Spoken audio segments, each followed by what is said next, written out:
Let's get started with Superfast 50 as Prime Minister Modi replied to the motion of thanks on President's address. Amidst slogan shouting by the opposition MPs in the Rajya Sabha, Prime Minister said that Congress only engaged in tokenism, never tried to find permanent solutions to problems confronting the country.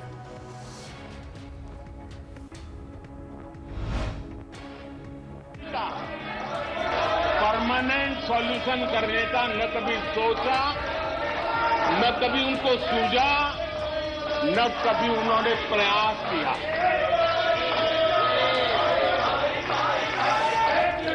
वे बहुत हो हल्ला हो जाता था तो चीजों को छू लेते थे, टोकनिज्म कर लेते थे और फिर आगे चले जाते थे। Addressing the parliament, Prime Minister Modi also said that government's policies are focused on finding permanent solutions to the issues facing the country.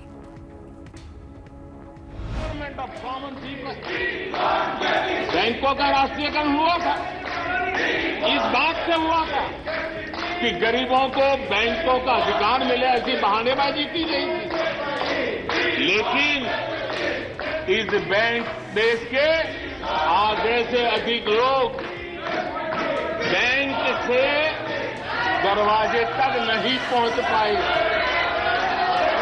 हमने परमानेंट सॉल्यूशन निकाला और जनधन अकाउंट का अभियान चलाया, बैंकों को मोटिवेट किया, ऑन बोर्ड लिया। Prime Minister Modi said that Congress created hurdles in development and India lost 6 decades under Congress rule, and meanwhile smaller countries progressed. 60 साल कांग्रेस के परिवार ने, हो सकता है उनका इरादा मजबूत नींव बनाने का हो, मैं उस पर कोई टिप्पणी करना नहीं चाहता। लेकिन 2014 के बाद आकर के मैंने देखा कि उन्होंने गड्ढे ही गड्ढे कर दिए थे। उनका इरादा नींव का होगा, लेकिन उन्होंने गड्ढे ही गड्ढे कर दिए। और आदरणीय सभापति जी, जब वो गड्ढे खोद रहे थे, 6 दशक बर्बाद कर दिए थे। Prime Minister Modi said that while crores of Jan-Dhan accounts have been opened in the past few years, the same public closed the accounts of Congress party. इतना ही नहीं, उन्हीं के इलाके में कलबुर्गी में 8 लाख से ज्यादा जनधन खाते खुले हैं। अब सभापति जी बताइए, इतने बैंक के खाते खुल जाए, इतना एम्पावरमेंट हो जाए, लोग इतने जागरूक हो जाए और किसी का इतने सालों के बाद खाता बंद हो जाए,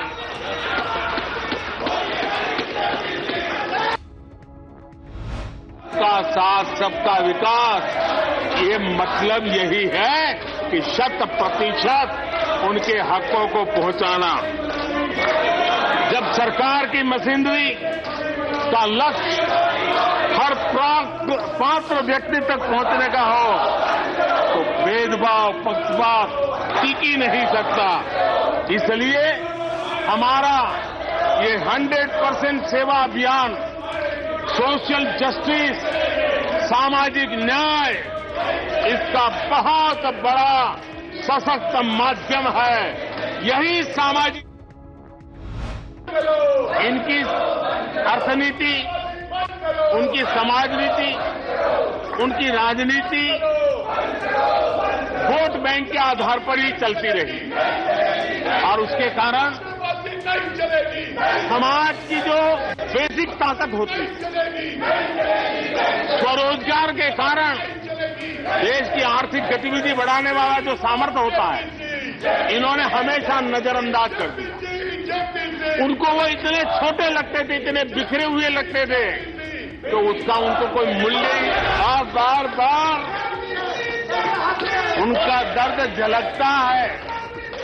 और मैं तो हैरान हूं, कभी कभी यहां तक कह देते हैं कि एक दलित को हरा दिया, अरे भाई उसी इलाके की जनता जनार्दन है, उसने दूसरे दलित को जीता दिया। अब आपको जनता नकार दे रही है, आपको हटा रही है, आपका खाता बंद कर रही है और आप रोना यहां रो रहे हो। बार बार सरकारों के लिए सवाल उठते चले गए, लेकिन उन्होंने सही नियत से काम किया होता, नेक नियत से काम किया होता, आदिवासियों के कल्याण के प्रति समर्पण भाव से काम किया होता, तो आज 21वीं सदी के तीसरे दशक में मुझे इतनी मेहनत नहीं करनी पड़ती, लेकिन उन्होंने नहीं किया। आदरणीय सभापति जी, मैं बहुत आश्चर्य होता है कि चलो भाई हमसे कभी छूट जाता होगा नेहरू जी का नाम, और छूट जाता होता होगा हम ठीक भी कर लेंगे क्योंकि वो देश के पहले प्रधानमंत्री थे। लेकिन मुझे ये समझ नहीं आता है कि उनकी पीढ़ी का कोई व्यक्ति नेहरू सरनेम रखने से डरता क्यों है। एक प्रधानमंत्री ने आर्टिकल 356 का 50 बार उपयोग किया, आधी सेंचुरी कर दी। वो नाम है श्रीमती इंदिरा गांधी का। 50 बार सरकारों को गिरा दिया। Meanwhile, Prime Minister Modi will land in Mumbai to flag off two Vande Bharat Express trains from the Chhatrapati Shivaji Maharaj terminus. The ceremony would take place around 2:45 p.m. These trains would be the 9th and the 10th Vande Bharat editions in India and will run on different routes. After 2 days of uproar between the opposition and the ruling government, it has now been learnt that the Union Finance Minister is expected to reply in the Lok Sabha around 6 p.m. today.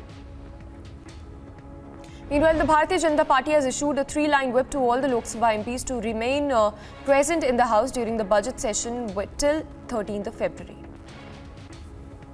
The Supreme Court will today hear a plea seeking direction to the centre to constitute a committee monitored by the retired Apex Court judge to inquire and investigate into the Hindenburg research report, which has made a slew of allegations against the business conglomerate led by industrialist Gautam Adani. Meanwhile, the Parwanu South Zone Enforcement Wing of Himachal Excise and Taxation Department inspected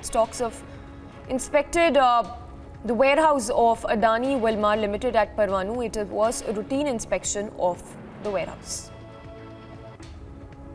Amid Adani's storm, the LIC chairman has said that he would meet Adani Group's top management very soon.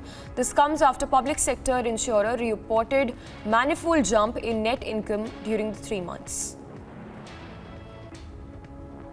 As BJP gears for assembly elections, BJP National President JP Nadda visited poll-bound Tripura. The BJP chief came down heavily on the opposition while saying that the left alliance is opportunistic and not ideological. BJP President JP Nadda along with Chief Minister Manik Saha released party's manifesto for Tripura assembly elections. As per the information received, the party has added several new development-centric points in manifesto. Street vendors of Jayanagar shopping complex in Bengaluru staged protest after BBMP officials removed their stalls and vending materials. Meanwhile, advocate and member of Street Vendors Association Vinay Srinivas has come out and alleged that BBMP violated the rules as the officials came suddenly and confiscated tables and goods. This, despite the majority of vendors having IDs given by the BBMP.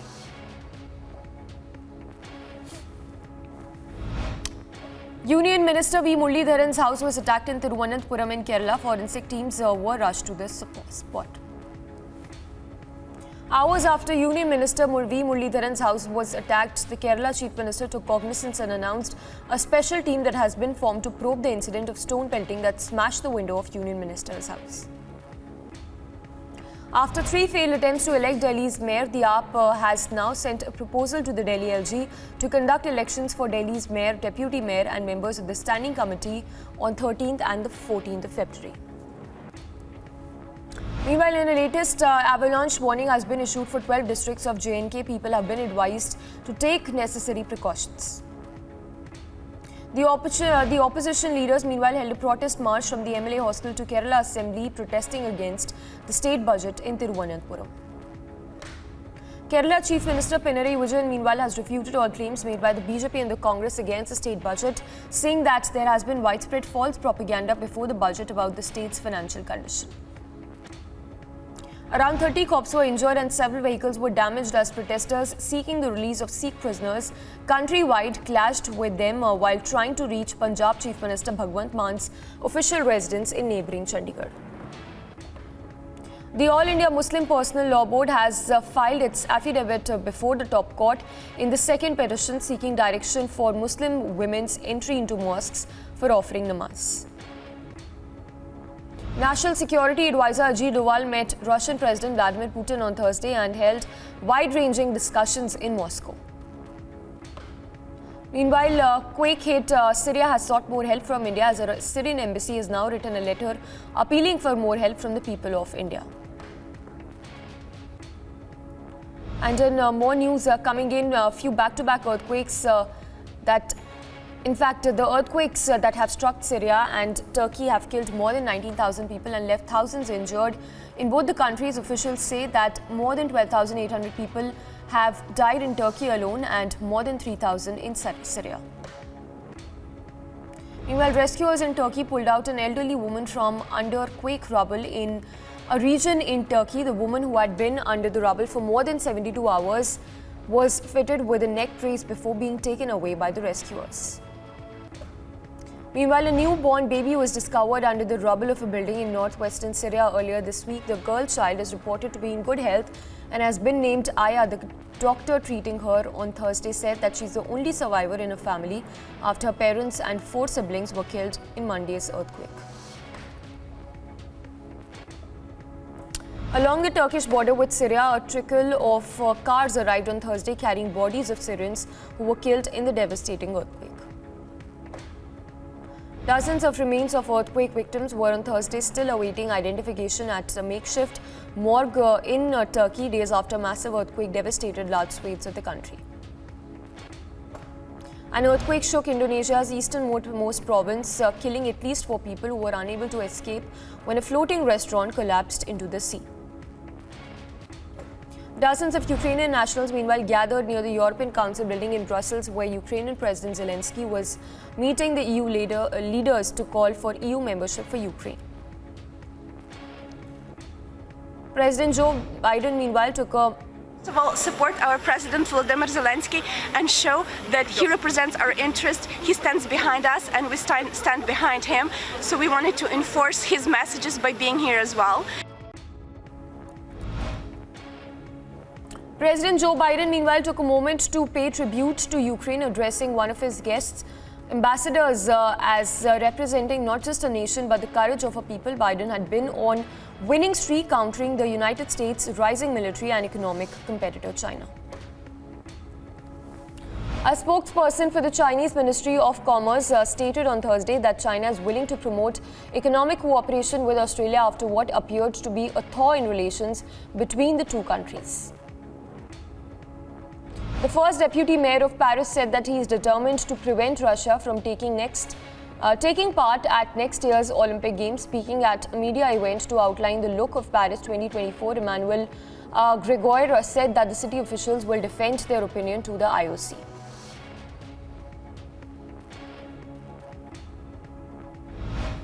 Meanwhile, NASA conducted a test of its newly redesigned RS-25 engines of future flights of the Space Launch System rocket, the latest step in the agency's efforts for a return trip to the moon.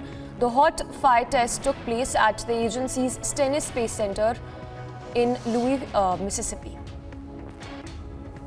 The much-awaited Kero India Winter Games kickstarts today in Jammu and Kashmir's Gulmarg. Day before its beginning, the Union Sports Minister Anurag Thakur was seen playing cricket amid the snowfall. Country's National Open and flagship golf tournament, India Open, is set to return later this month after a 3-year break due to the pandemic.